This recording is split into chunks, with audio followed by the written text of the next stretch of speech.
Steven Roy Goodman, host of Higher Education Today, a production of the University of the District of Columbia. Welcome back to the education program that connects you to contemporary issues, people, and institutions involved in the world of higher education. Today we'll be talking about college advising and missionary education. Steve Peifer is Director of College Guidance at the Rift Valley Academy in Kijabe, Kenya. Steve and his wife Nancy also run a ministry called Kenya Kids Can. In 2007, Steve was named one of CNN's Heroes of the Year. He is author of the book, A Dream So Big, Our Unlikely Journey to End the Tears of Hunger. Welcome. Thank you for having me. Well, really, it's an honor to have you on. You're a renowned counselor around the world, and congratulations on this book. Thank you. Well, maybe could you say a little about this book and what brought you to Kenya in the first place? It wasn't anything good. One of our children died. We found out early in the pregnancy that he had trisomy 13, which is always fatal. And we were grateful. We got 8 days with him. But after you lose one of your kids, the whole world changes. My wife had wanted to be in Africa since she was 5 years old. And I felt one day just kind of a prompting of make your wife's dream come true. And we had some friends working at Rift Valley, and they said, why don't you come for a year and be dorm parents? And I said, well, I could do that. Now that shocked my wife because I always said missionaries were dweebs with bad haircuts who whined about money. So to explain about my wife, she's the type when she walks outside, birds fly to her hands and little children dance around her. She's the world's nicest person. So when I said I could do it, when our friends left, she grabbed me by the throat and said, don't play with me. But we ended up going for a year, which was 14 years ago. Wow. But why Kenya? I'm embarrassed to say I did no research at all. My wife had wanted to be in Africa, and we had friends working at Rift Valley Academy. I worked until the day we left. So I knew nothing at all, and really we fell into it. I wish, it doesn't sound like a power player to say I fell into it, but that's the honest truth. Well, fair enough. Well, maybe if you could say a word or two about what does it mean to be a missionary? We've been doing this show for 3 years, and you're the first missionary who's ever been on the show. Well, we've been lobbying to try to break your ceiling, so I'm proud to be a part of that. But what we're trying to do is show the love of God to people that don't have very much. So that's, in a nutshell, that's what we're trying to do. What we want people to do is feel loved. But then what is missionary education? Well, in the third world, it's just hard to educate your kids. And national schools sometimes aren't at a level of an American school. And if your kid wants to transition back to the States, they're not going to be ready to do it. So Rift Valley Academy was formed over 100 years ago with a charter to educate missionary kids. So we have kids from all over Africa. And I think I had a dorm one year where I had 18 kids and they were all from a different country. So that's the reason for it. And so if Rift Valley Academy has been around for a while, what is the curriculum like? It's an American curriculum. We proctor the SAT and ACT on campus. 90% of our kids go back to the United States. So we do AP Calc to the consternation of many of our students, but we're on an American curriculum. And where are most of your teachers from? United States. And we all have to raise our own support. So every year, the school year starts with the superintendent going, okay, the calculus teacher didn't show up, but the AP Bio can teach calc, so we're going to move her over there, which means we've got to move Mark over to AP, which means one year I actually taught 8th grade English. And last year there was a new teacher in my boss's office, and she was crying, and she said, I must be the worst teacher RVA's ever had. And he said, oh no, that was Peifer in 8th grade English. So I've set a standard of excellence. Well, we're honored to have you on the show in that regard as well. But maybe if you could walk us through this a little bit, because I don't, a lot of our viewers have not been to Kenya. So can you walk us through what is a day-to-day life like for a student and or a faculty member at Rift Valley? Well, usually early, because the monkeys, as soon as the sun hits, the monkeys like to run up and down the roofs. So there's no sleeping in during the school day. We're a really hilly school, and we're surrounded by mountains, and but I wish I could make it more exotic than it is. I think what makes it different is it's so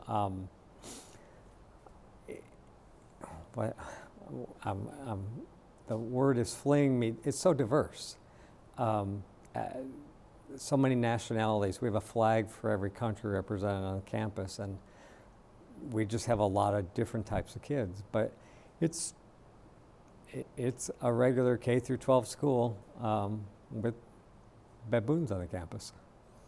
But also, not only do you have baboons on campus, but I'm assuming that because of the missionary focus, there's some sort of religious focus as well.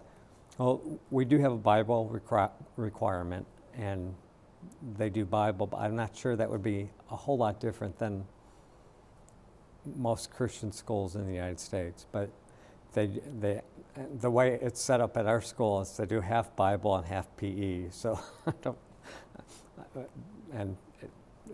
they switch back and forth, so you can tell when they're doing Bible because they smell better than when they're doing PE. But what does it mean to study the Bible in at Rift Valley? What does that mean? Are you studying text? Is it more theoretical? Is it more religiously based? I think it's more spiritually based. I think kids learn what does it mean to be a rich Westerner in a third world country? And how do you live with that? And what would Christ do in a third world country? Because he came from a third world country. And so I think it's more, how do you live this out? How does this become real instead of just something theoretical? Well, let's make this a little real, because I think that's an interesting point. So to an American who's watching the show, how do you live that way? Well, I struggle with it. I've held babies in my arms who died of AIDS. I work with lots of kids that don't eat very often, and I struggle with how much I have, but how much more I want. So it's a day-to-day kind of with fear and trembling, trying to do the best I can. But the remarkable thing about my students is that most of them grew up in Africa and love Africa as their own. And so they have a heart for Africans, and most of them self-identify themselves as more African than American. And so they bring something very interesting to the table. The Tanzanian kids hate to eat indoors because part of the culture in Tanzania is you get under the tree and you eat. And so all the kids bring something different to the table. Well, how do you relate then to kids who may be more African but then want to go to U.S. universities? Well, most of our kids go to U.S. universities, and I think it's a great thing. And you need a university education to do anything. Even if you want to return to the mission field, you need a university education. So we certainly encourage it. 90% of our students go. Somebody from Cornell once told me that our school per capita had more 5s in AP Calc than any school they were aware of. So we're aiming kids to return to the States to go to university. And do most of the students go to secular universities, or do you have some students going to religious universities here? I would say 80% of our kids go to Christian universities. But one of the funnest things that I've gotten to do, I came from Oracle Corporation. I was a corporate pig. I had no background in anything, and they asked me to be the college counselor because I had spoken at some college conferences for technology. And so I got to be a part of the first students that ever went to Harvard, Yale, Stanford, MIT from our school in 100 years. And And this year we have a kid going to Harvard, we have a kid going to Penn, we've got a kid going to Cornell, as well as kids going to Wheaton and John Brown and Houghton. Well, how do the parents deal with some of the advice that you may give as a counselor? Well, the nice thing about working at this school is, and I think in the United States, the practice would be that you work for the kids. It's different at a boarding school. I'm really there to represent the parents. So if the parents say, I only want my kid to go to a Christian school, that's the list of schools I work with the kid on. There are times where I'll go to the parent and say, you know, she wants to do engineering physics, and that's going to be slim pickings. You need to expand your scope a little bit. But I'm sure as you do, you have stories. I remember a parent a couple of years ago saying to me, where have you told my daughter to go? And I said, well, I haven't told her to go anywhere, but I suggested Caltech because she's a great math student. And she said, I forbid her to go to Caltech. And forbid's kind of one of those words that you get your attention. I said, oh, okay, why? She said, it's far too nerdy. I said, well, you can make a case for that. I love Caltech. I said, where do you want her to go? And she said, MIT. And I went, well, where else would you want her to go if you don't want her to go to a nerdy school? And she is actually graduating next month and been accepted to medical school. So MIT was actually a great fit for her. Mother knew best. Interesting. So, and can you tell us a little bit about the ministry? Because you and your wife run that together, if I'm not mistaken. That's right. Mm-hmm. When we were first there was a drought going on in Kenya, and I was visiting a local school, and Kenya's a much different place. There's a famous poster in all the schools I work with of a drawing of a little African boy with arrows saying, don't strike him here because you'll damage hearing. Don't strike him here because if they see the scar, they won't pay the school fee. But right here, that really hurts, and they never check there. So corporal punishment is common. And if you slouch, you get hit with a stick. So I go into the school, and all the kids are lying on the ground, and it's a dirt floor, which they never let them do. And I said, what's going on? And the teacher said, it's Thursday. They haven't eaten since Monday. When they sit up straight, they faint. And that was kind of the turning point for us. We did some research and discovered in our area, most Kenyan kids only ate one meal a day, and that the dropout rate was almost 50%. So we had the idea of what would happen if we provided food for the school. So we were in Kenya for a year. We went back to the States for a year, and when we came back, we said to a school, we'll provide the food. This menu is from the World Health Organization. You guys prepare the food, serve it, and don't charge them. The school said, we're good. So at the end of the first term, I'd been visiting the school and noticed that the kids weren't lethargic anymore. They were running around because they were eating. But the headmaster said, nobody dropped out. And 20 new kids added to the school. Second term, one kid dropped out, his father had AIDS, and another 17 kids joined the school. The third term, he said, I've got to tell you this in person. He goes, we have a national exam, we're in a zone, we have been the lowest school in our zone in the last 12 years. He hands me the sheet of paper and he starts to weep. And they were ranked highest in their zone. The only difference was food. So we thought we're on to something. And as monies came in, it grew and grew to the point we have 35 schools and we feed 20,000 kids a day. That was the first part of it. The second part was I was at a school, about the 7th school we had added. The headmaster shows me the library. He says, we have one book for every 25 kids. Our goal is to have one book for every 14 kids. And that includes textbooks. So I leave there depressed, going, how is this ever going to work? We're driving away, and the presidential caravan went by. And so by law, you have to get out of your car and stand at attention.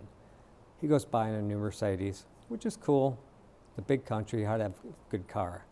The next 15 government cars are new Mercedes. And it just hit me, money is never going to get to these kids. Government will find some way to spend it. I'm not a good missionary. Good missionaries would pray. I hit my hand on the steering wheel all the way back to Kijabe. But by the time I was there, I had the idea for a solar computer center. Now, this is going to sound bragging, but I'm aware that cars have 4 wheels, and that's the extent of my mechanical ability. So I contacted a guy in our mission who's just good at this kind of stuff, and I said, what about a solar computer center? He said, give me a week. He comes up with the idea of, we'll use old shipping containers. They're made of steel, pretty hard to break into. We'll gut them, put a classroom in, run solar, and bring them to the schools. So that was the genesis of that. Now we have 20 of them operating. And some of the stories, I had a Maasai kid, still lives in a mud hut, never owned a pair of shoes, come up to me and go, I got a problem. I got 20 macros in the spreadsheet, but when I added the 21st macro, it didn't work anymore. What should I do? I said, come here. He comes and I go like this, and he goes, what's that for? I said, if I put 2 macros in a spreadsheet, it doesn't work. Get out of here, you know more than me. So what's fun is they're catching it pretty fast. And if you know Word, Access, and Excel, you're employable. Our goal is we get a generation through high school with good nutrition, who've learned nutrition and knew God was the one that was responsible for providing it. We changed the country. Well, and speaking of changing the country and perhaps changing the government or your interactions with the government, what does the Kenyan government think of you and your operation? The thing about Kenya is that if I decided to go to your kids' high school and build a computer center and just started building, I'd get arrested and be put away for a long time, and that's the right thing. In Kenya, it's just, I go to a center or go to a school and say, would you be interested in having a solar computer center here? Yes. I don't need to get permits. I don't need to do anything like that. I've just tried to stay under the radar. I went to government once and said, can you help us pay our teachers? Because we pay for the teachers. And they said, you should pay tax on this. And I said, pay tax on providing free computer education? So I just kind of walked away. Government's not very involved with it. Fair enough. And your book, in terms of the government, you may want to hold that up even. That's a great idea. There you go. Some viewers can see the book. By the way, where can people get the book? It's at bookstores. It's on Amazon, Kindle, Nook. It's virtually everywhere. But how would a person who doesn't have any money and there are poor people in Kenya, like really poor people in Kenya, how are they going to get this book? Probably not going to get the book. It's not being published in Kenya. People with the internet could download it to Kindle, but most people I know in Kenya don't have power, don't have Kindles, don't have iPads, so probably it's not going to get to them. And what if a government minister is traveling through New York or Los Angeles, buys this at the airport and reads it? Are they going to be angry, happy? What do you think? How do you think they're going to react to this? I'm a guest in the country, so I think most government people that I've worked with are happy that we're providing the opportunity. I say a couple harsh things, but the amazing thing about Kenyans is they're pretty self-aware and they're pretty self-critical, so I don't think they would be shocked by anything I said. I try not to be rude. There are times I'm frustrated, but there are times they're frustrated too. Fair enough. And what does the title mean? When we built our second solar computer center, a little girl came up to me and said, what is this going to be? I said, it's where you're going to learn how to use computer. And she went like this, and she said, I never had a dream so big. So that's where it came from. Fair enough. So in terms of, besides, I assume you're going to be talking all over the United States about this book during this trip. Well, those few places that would have me, I'll be there. But you were in, I think you just said you came from Chicago. Were you giving a talk there as well about the book? I got to do that, and I did some media, and so I've gotten to speak a couple places, so yeah. Great. What are some of your plans? What happens next? And obviously you'll tour with the book, but besides that, what do you plan to do in terms of your college counseling work at Rift Valley? Well, that's been exciting, because I think those kids, I was in Boston a couple years ago and invited former students to have dinner. And I thought I was safe, because if my high school counselor said, "You want to have dinner?" I would have said, "You'll not die."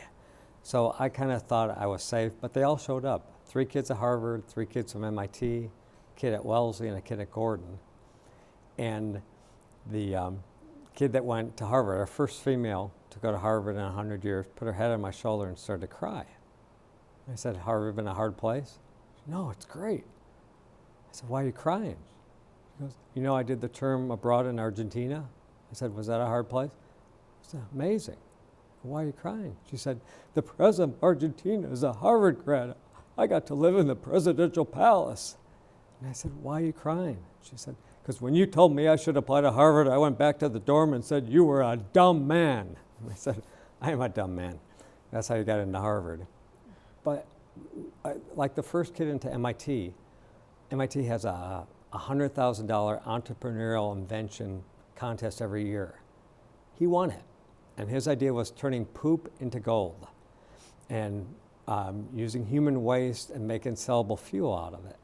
He went back to Kenya and installed 100 toilets in the worst slum and the biggest slum in the world, Kibera. And they're making almost $1,000 a month selling the fuel. And so it's cool to see what these kids are doing. My dream is to help kids beyond our school, in addition to our school. That's been challenging, because I've probably paid for 100 Kenyans to take the SAT, and I've only had one do well enough where any school might pay attention to them. There's just a ways to go before the kids in my area are going to be strong enough to handle the rigors of a U.S. education. And in terms of your college counseling work, I realize that your college counseling work is in some ways very similar to what you would do at a U.S. university, in a U.S. high school, but in some ways quite different.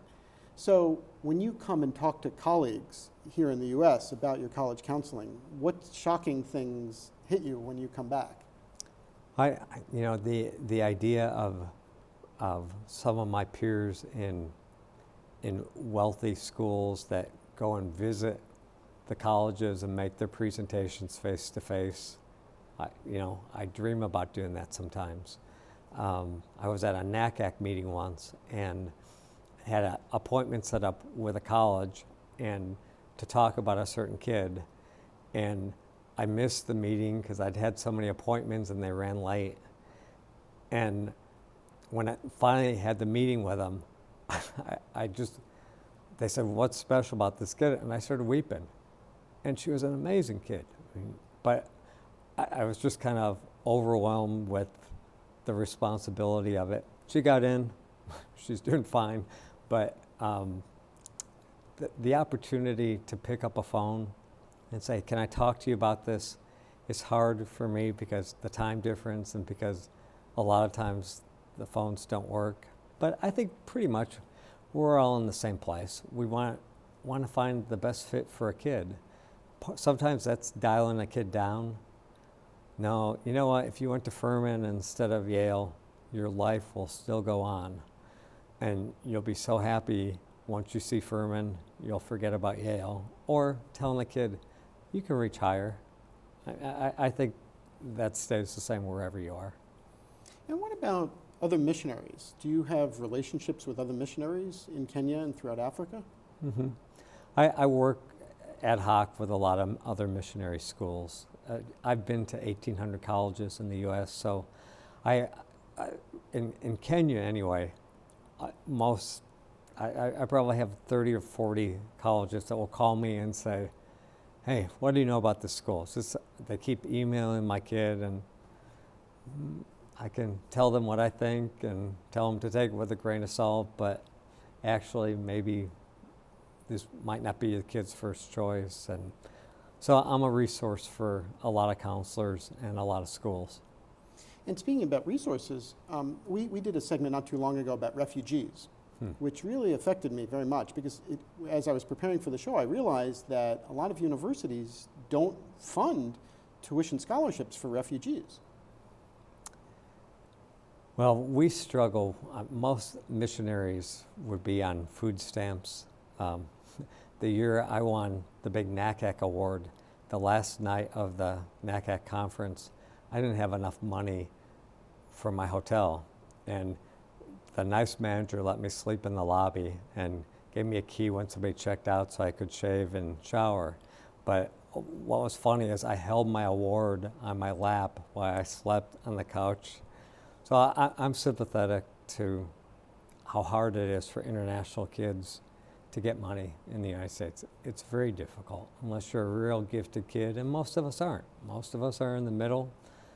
Unless you're a really gifted kid, it's hard to get money. I've got a wonderful young lady right now, and I'm having a lot of problems trying to get money for her at a school. Well, we're going to have to leave it at that. I'm sure you'll be able to pull it out for your young advisee plus other students, and continued good luck with your work. Thank you. If you would like additional information about Steve Peifer, please visit rva.org or kenyakidscan.org. If you have comments or suggestions about higher education today, please send an email to our viewer mailbox at highereducationtoday@topcolleges.com. Thank you for watching. We will continue to bring you quality discussions about important matters in today's college and university world. Please join me again for another edition of Higher Education Today. I'm Steven Roy Goodman, and you've been watching Higher Education Today.